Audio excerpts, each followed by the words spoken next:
My name is Dr. Alex Ramsey, and I've spent the last 2 decades of my life peering into the darkest corners of the human psyche.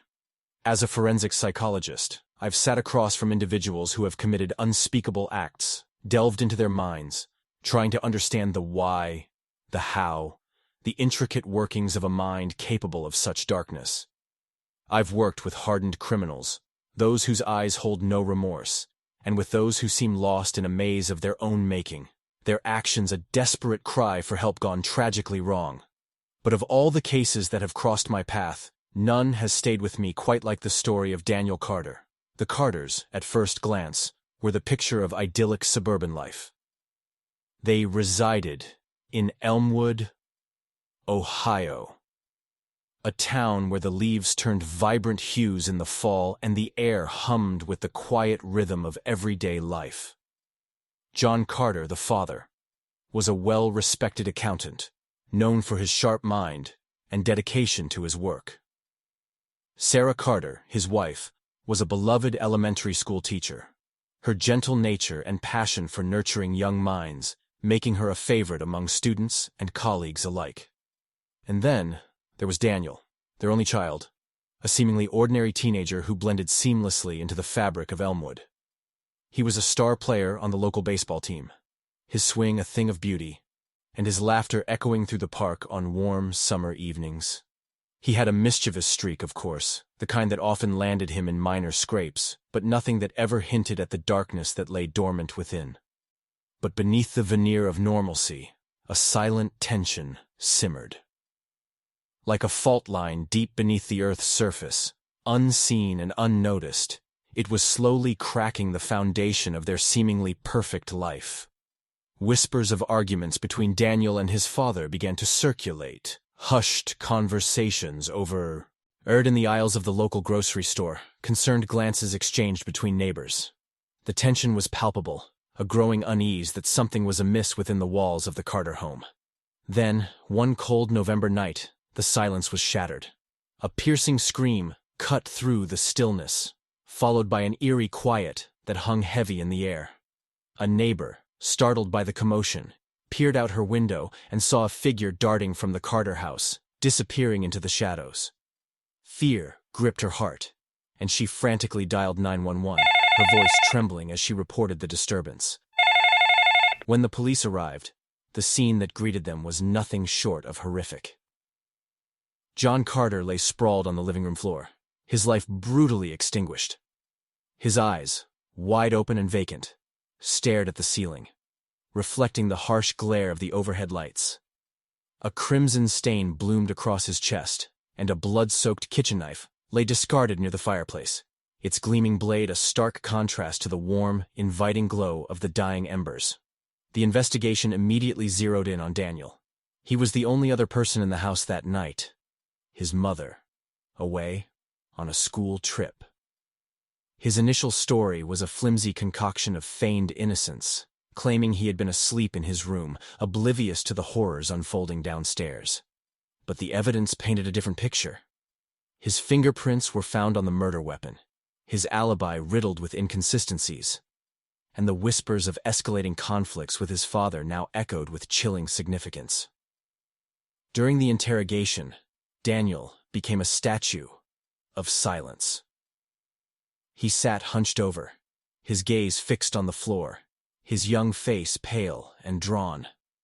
His body language spoke volumes, radiating a chilling detachment that seemed incongruous with his age.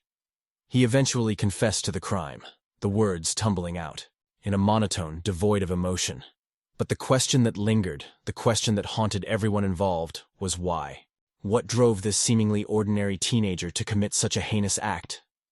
Was it a sudden eruption of rage, years of resentment bubbling to the surface? Was it a calculated act of revenge, a twisted sense of justice taking hold? Or was there something more, something darker and more sinister, lurking beneath the surface? Something that no one could have foreseen. Daniel was convicted of manslaughter and sentenced to juvenile detention. He spent the next 7 years behind bars, his childhood and adolescence stolen by the shadows of his crime. And then, at the age of 17, he was released. Back into society. A free man. 7 years. That's how long Daniel Carter spent within the confines of the juvenile detention center. 7 years for a life taken, for a family shattered. 7 years of therapy sessions, of forced introspection, of grappling with the demons that led him down a path of unimaginable darkness. He emerged a changed person, or so the parole board believed. Reformed, rehabilitated, ready to reintegrate into society. But, as I watched news footage of him walking out those gates, a sense of unease washed over me. Had those 7 years truly erased the darkness within him? Or was it merely lying dormant, waiting for the right moment to resurface? Daniel returned to Elmwood a pariah. The once promising athlete, the boy with the mischievous grin, was now a ghost. A chilling reminder of the town's darkest hour. He kept to himself, his days filled with monotonous routine, his nights haunted by the memories he couldn't escape. He tried to build a new life, to forge a new identity, but the past clung to him like a shadow. A few months after his release, Daniel was mandated to attend therapy sessions with me. It was part of his parole agreement, a way to monitor his progress, to ensure he posed no further threat to society. Our initial sessions were strained, led with long silences and evasive answers. He was a closed book, his emotions locked away behind an impenetrable wall. "Why are you doing this?" he finally asked one day, his voice barely above a whisper. "Why do you want to hear my story? Everyone already knows what I did."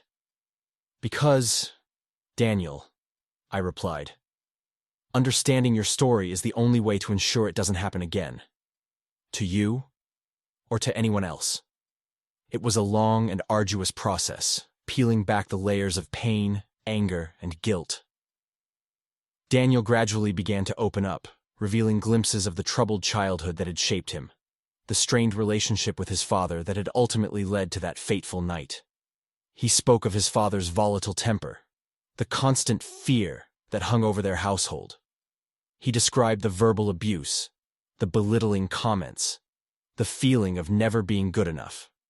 He recounted the night of the murder, the argument that escalated into violence, the moment he snapped, the blood, the screams, the overwhelming sense of regret that followed. "I didn't mean to kill him," he choked out, his voice thick with emotion. "I just wanted him to stop. I wanted him to leave me alone." As I listened to Daniel's story, a disturbing question began to form in my mind. Was this truly a case of a cold-blooded killer? Or was Daniel a victim himself, trapped in a cycle of abuse, driven to a desperate act by years of torment? But, even as I grappled with these questions, a nagging doubt persisted. There was something in Daniel's eyes, a flicker of something dark and unreadable, that hinted at a deeper truth. A truth he was still hiding. The sessions with Daniel became a weekly ritual, a dance between revelation and concealment. He would arrive, his shoulders slumped, his eyes filled with a weariness that belied his young age. He would sit across from me, his gaze flickering between the floor and the window, as if searching for an escape route from the confines of his own mind. And then, slowly, hesitantly, the words would begin to flow. He spoke of his mother, Sarah, a beacon of warmth and love in a household shrouded in fear. He described her gentle touch, her soothing voice, the way she would shield him from his father's wrath, her own pain masked by a forced smile. He spoke of his longing for a normal life, a life free from the constant tension and fear that permeated their home. He yearned for a father who would throw a baseball with him, who would celebrate his victories, who would offer a comforting embrace instead of a harsh reprimand. But those dreams were shattered on that fateful November night. Daniel recounted the events leading up to the murder, his voice trembling with a mix of anger and remorse. He described a heated argument with his father, the culmination of years of suppressed rage and resentment. He spoke of the insults hurled, the threats made, the feeling of being trapped, suffocating under the weight of his father's disapproval.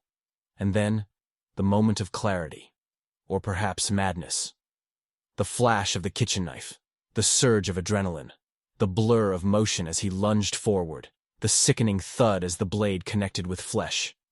The screams, his own and his father's, echoing through the house, the blood staining the carpet, the life draining from his father's eyes.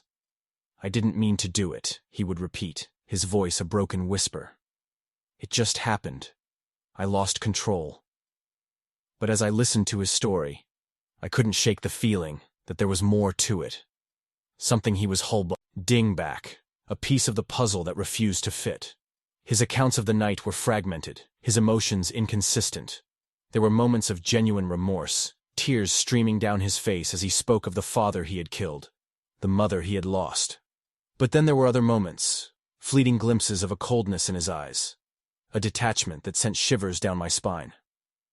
I began to delve deeper into Daniel's past, poring over his school records, interviewing his former teachers and classmates. A pattern emerged, a trail of troubling behavior that had been overlooked or dismissed. There were incidents of aggression, outbursts of anger, a fascination with violence that went beyond the typical teenage rebellion.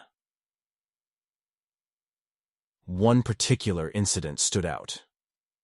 A former classmate recounted a disturbing story of Daniel torturing a stray cat, his laughter echoing through the empty playground as the helpless creature writhed in pain. The classmate had reported the incident to a teacher, but it had been brushed aside as boys being boys. As I pieced together the fragments of Daniel's life, a chilling realization dawned on me. This was not simply a case of a troubled teenager, driven to a desperate act. There was a darkness within him, a seed of cruelty that had been nurtured by years of neglect and abuse. And that darkness, I feared, had not been extinguished by his time in juvenile detention. The question was, what could I do? Was it possible to rehabilitate someone so deeply troubled, to guide them back from the brink? Or was Daniel destined to repeat the cycle of violence, a ticking time bomb waiting to explode? I felt a heavy weight of responsibility settle on my shoulders. The fate of this young man, and perhaps others, rested in my hands. I had to find a way to reach him, to unlock the secrets hidden within his troubled mind, to prevent the tragedy from repeating itself. As I stared into Daniel's eyes, those windows to a soul shrouded in darkness, I knew the journey ahead would be fraught with danger and uncertainty. The weight of responsibility was immense. Daniel's case was becoming less about fulfilling my professional obligations and more about preventing another tragedy. It felt like walking a tightrope, balancing the need to understand his darkness with the fear of what I might uncover. I decided to change my approach.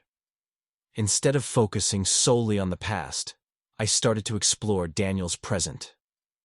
What were his aspirations? His fears? Did he have any dreams for the future? Or was he simply existing, trapped in the shadow of his crime?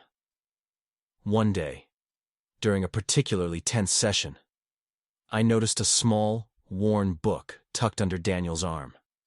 It was a collection of poems by Edgar Allan Poe. "You like Poe?"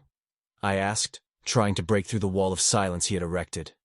He looked up, surprised, a flicker of vulnerability in his eyes. "Yeah," he mumbled. "He gets it. The darkness, the pain." That was the opening I needed. We started talking about literature, about the power of words to express the deepest, most complex emotions.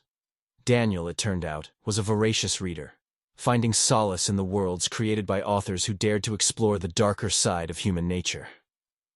Through our discussions, I began to see a different side of Daniel. He was intelligent, insightful, even sensitive in his own way. He had a deep understanding of human suffering, a keen awareness of the fragility of life. But there was also a profound sense of isolation, a feeling of being disconnected from the world around him. "I don't belong here," he confessed one day, his voice filled with despair. "I'm a monster. Everyone sees me that way." I tried to reassure him, to offer words of hope and encouragement, but deep down, I shared his doubts. Could a person truly change their nature? Could a leopard ever change its spots? One evening, as I was leaving my office, I noticed a figure lurking in the shadows, across the street. It was Daniel. He was watching me, his expression unreadable. I felt a chill run down my spine, a primal fear that I couldn't shake off. The next day, I decided to confront him about it. "Daniel," I said, "I saw you outside my office last night. Is everything all right?" He looked away, avoiding my gaze. "I just wanted to make sure you were okay," he mumbled. "Okay?" I asked, my voice laced with suspicion. "Why wouldn't I be okay?" He hesitated, then finally met my eyes. "Because," he said, his voice barely above a whisper. "I'm not." A wave of dread washed over me. I had been so focused on trying to understand Daniel, to help him, that I had overlooked the most obvious danger. He was still a threat. A ticking time bomb, waiting to explode. And I, in my naive attempt to reach him, had become his next target. The realization hit me like a punch to the gut. I had to get away from him, to protect myself. But as I reached for the phone to call the police, a cold, hard object pressed against the back of my head. "Don't move," Daniel said, his voice devoid of emotion. "Or this will be the last thing you ever do." My heart pounded in my chest, a drumbeat against the silence of the room. The cold metal of the object, undoubtedly a gun, sent a shiver down my spine. Years of studying criminal minds, of analyzing their motives and behaviors, hadn't prepared me for this, the raw, visceral fear of being face to face with danger. "Daniel," I said, my voice trembling slightly, "we can talk about this. Put the gun down." He chuckled, a dry, humorless sound that echoed in the small office. "Talk? We've been talking for months, Dr. Ramsey. And where has it gotten us?" His words hung in the air, heavy with unspoken threat. My mind raced, trying to assess the situation, to find a way out. But the cold reality was that I was trapped, at the mercy of a young man I thought I was helping. A young man who now held my life in his hands. "What do you want, Daniel?" I asked, trying to keep my voice steady. "I want you to understand," he said, his voice taking on an intensity I hadn't heard before. "I want you to see what it's like to be me." He pressed the gun harder against my head, and I flinched. "I already understand, Daniel," I pleaded. "I know you've been hurt, that you've suffered. But this isn't the answer, isn't it?" he sneered. "You think you know me, Dr. Ramsey. You think you've peered into the darkest corners of my mind. You haven't seen anything yet." He stepped closer, his breath warm on my neck. "I'm going to show you what real darkness looks like," he whispered. He forced me out of my chair, his grip like iron on my arm. He marched me out of the office, down the deserted hallway, the gun digging into my back. We reached the back exit, and he pushed me out into the alleyway, the cool night air hitting my face like a slap. He shoved me against the brick wall, the rough surface scraping my skin. I closed my eyes, bracing for the inevitable. But the shot never came.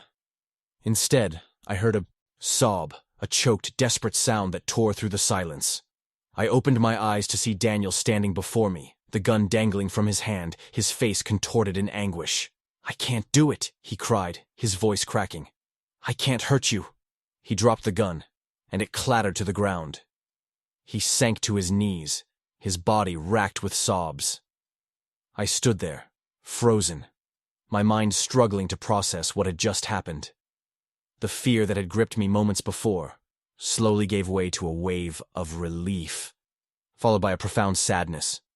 I cautiously approached him, my voice soft. "Daniel, it's okay. It's over now." He looked up at me, his eyes filled with a mixture of shame and despair. "No, it's not," he whispered. "It will never be over." He was right. The events of that night had changed us both irrevocably. I had stared into the abyss, and the abyss had stared back. And even though Daniel had spared my life, the darkness within him remained, a haunting reminder of the fragility of human nature and the fine line that separates good from evil. In the aftermath of that night, Daniel was taken back into custody. He was deemed a danger to himself and others, and the parole board revoked his release. He was sent to a maximum security facility, where he would likely spend the rest of his days. I continued to visit him, driven by a sense of responsibility and a lingering hope that I could somehow help him find redemption. But with each visit, the darkness seemed to grow stronger, consuming him from the inside out. The story of Daniel Carter is a tragedy, a tale of a young life derailed by violence and despair. It's a story that has haunted me for years, a constant reminder of the complexities of the human mind and the challenges we face in trying to understand and overcome the darkness within us all. The years that followed were a blur of therapy sessions, court hearings, and appeals. Daniel's case became a media sensation, a cautionary tale of a broken system that had failed to protect both the victim and the perpetrator. Experts debated the nature of his crime, the role of childhood trauma, and the possibility of rehabilitation. Some saw him as a monster, a product of a dysfunctional family, destined to repeat his violent past. Others saw him as a victim, a troubled soul who had been failed by the very people who were supposed to protect him. I found myself caught in the middle, torn between my professional duty to understand and help Daniel, and my growing fear of the darkness that lurked within him. I continued to visit him, hoping to find a glimmer of hope, a sign that he could still be redeemed. But with each passing year, the hope dwindled, replaced by a sense of resignation and despair.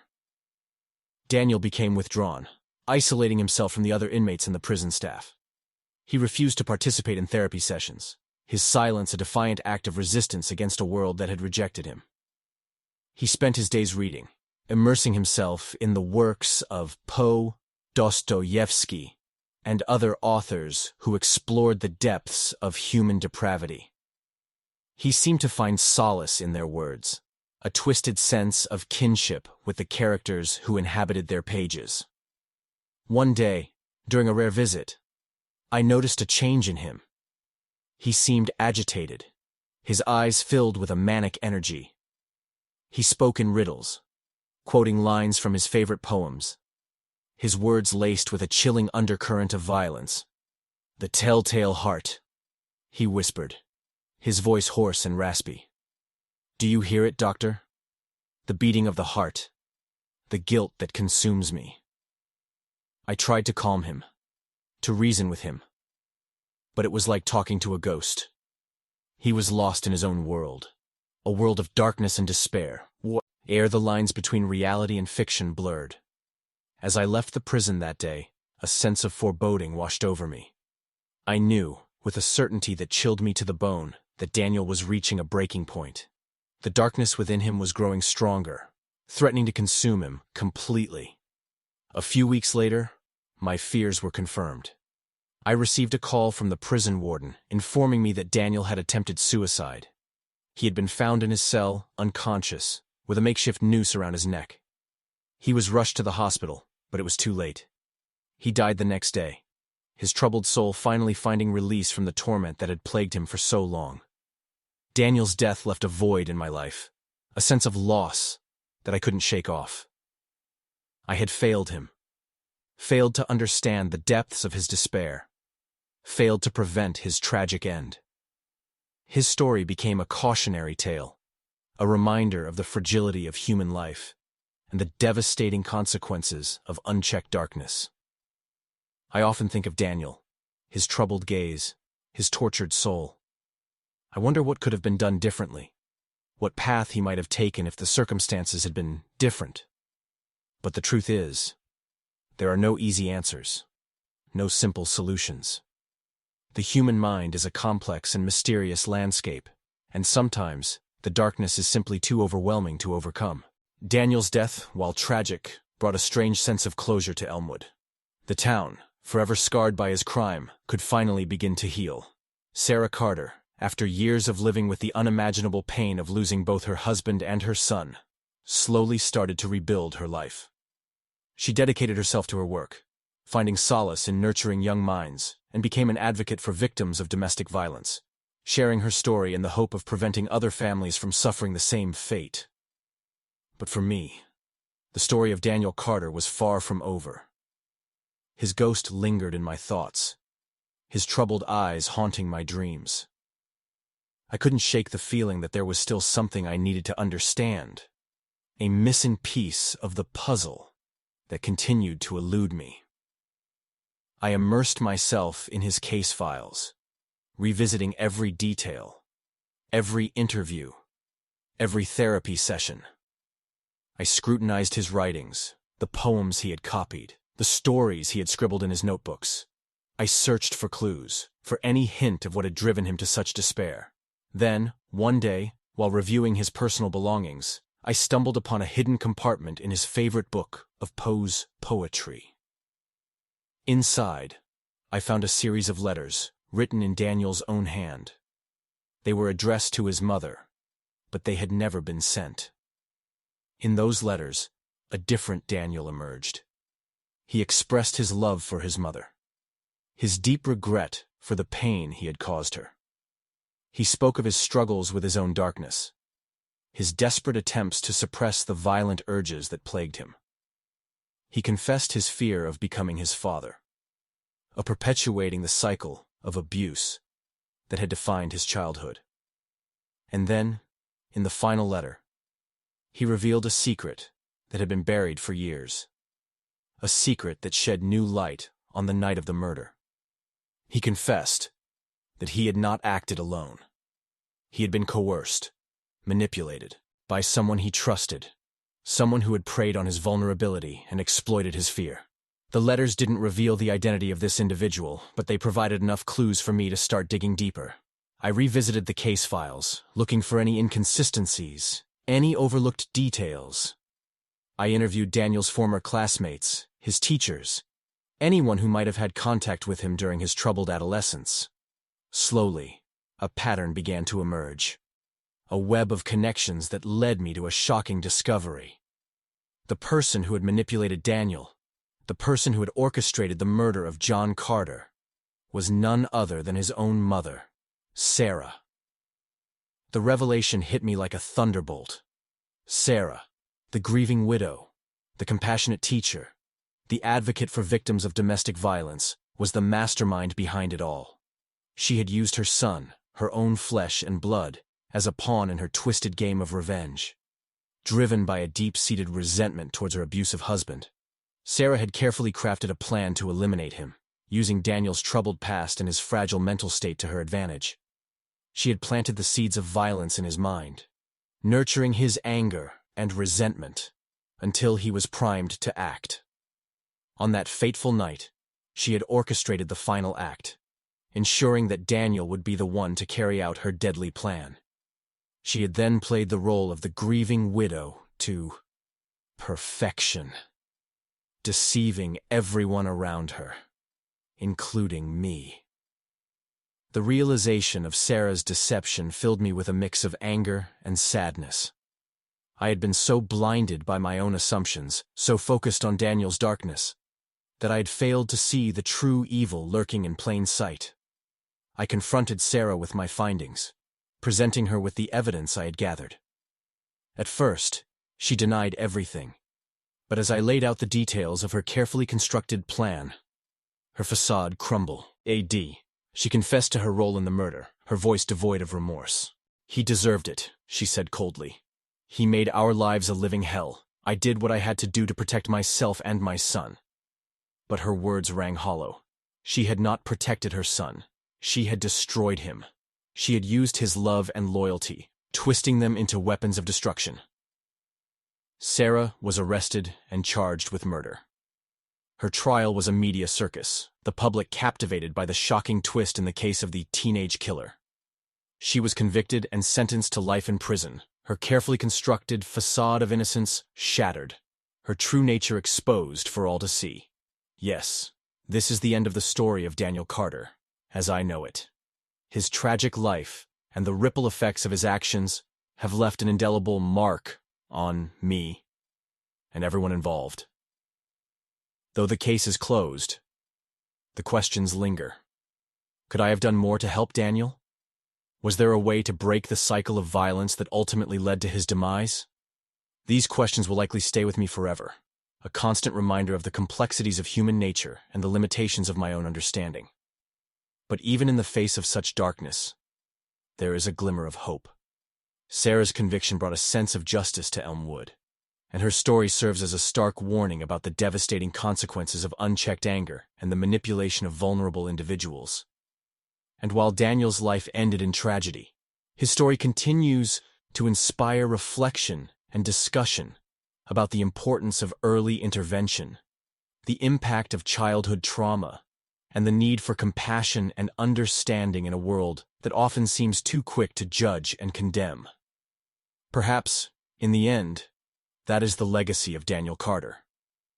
A reminder that even in the darkest of hearts, there is a flicker of humanity, and that even in the face of unimaginable loss, there is the possibility of healing and redemption. The story of Daniel Carter is a tragedy on many levels. It is a story of abuse, manipulation, and betrayal. It is a story of a young life lost to the darkness, and a mother who sacrificed her own son to satisfy her thirst for revenge. It is a story that will forever haunt me, a reminder of the depths of human depravity and the enduring power of evil.